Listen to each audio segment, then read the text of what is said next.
announcement was a mixture of jubilation on the part of Nixon's enemies and relief on the part of his friends. For nearly 2 years, the country had been blitzed by the minutiae of Watergate and force-fed the images of increasingly uninteresting men. Was there anyone left who did not consider himself a reluctant expert on the subject? Probably not. It is against some odds, therefore, that 10 years after the affair has been put to rest, I offer the listener a new book on what has already been the subject of more than 150 books. That I do so is partly the result of an accident. I had intended to write not a book about the Watergate affair, but a magazine profile of a private detective named Lewis J. Russell.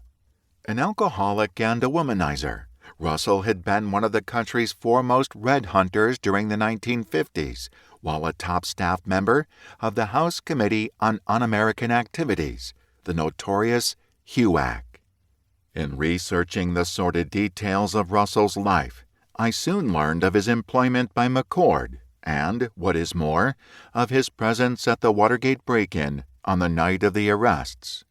In an attempt to understand what he was doing there on that momentous evening, I studied the break-in with more attentiveness than the authorities themselves had displayed a decade earlier. Because the burglars had been caught in the act, the burglary itself had not seemed to warrant intensive investigation. The best efforts of the press, the Senate, and subsequently the special prosecutor were therefore applied to questions of political responsibility and culpability in the cover-up. For that reason, many questions about the break-in had been left unanswered, not the least of which was its purpose. Eventually, I was able to answer some of these questions by interviewing men and women whose evidence had been ignored. These were not, for the most part, White House officials or cabinet members, but lowly workers at the DNC, waitresses and maintenance men at the Watergate, landladies, secretaries, cops, neighbors, desk clerks, and security guards.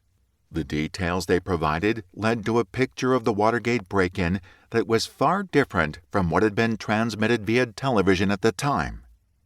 Besides these interviews, I was able to obtain, through the Freedom of Information Act, literally thousands of pages of FBI documents pertaining to Watergate.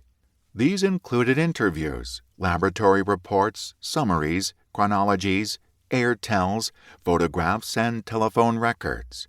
Most of this material, indeed almost all of it, was never available to the Senate's Ervin Committee. An internal memorandum of the FBI states that the only information we furnish to that committee is the opportunity to review FD 302s of interviews conducted during the McCord investigation. Such FD 302s must be specified by the name of the person interviewed and are made available only for review, not copying.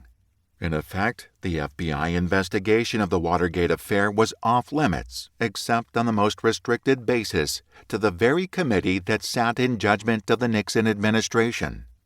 Clearly, the Senate's conclusions and American history would have been radically different if the Bureau's findings had been shared more freely at the time. I was the first outsider then to get an inside look at the FBI's Watergate investigation, and what I found was startling. The most fundamental premise of the affair has always been that the White House spies bugged the Democrats in their headquarters at the Watergate complex, apparently to gain political intelligence.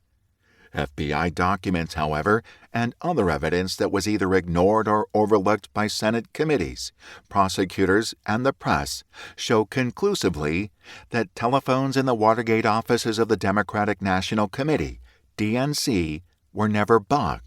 False evidence, in the form of a crude defunct bugging device, was planted inside the DNC months after the Watergate arrests, so as to conceal the truth about the affair.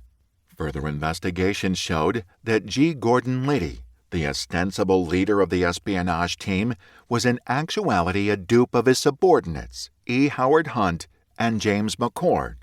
Hunt and McCord were secretly working for the CIA while using the White House as a cover for domestic intelligence operations that, in Hunt's case, included spying upon the administration he had sworn to serve.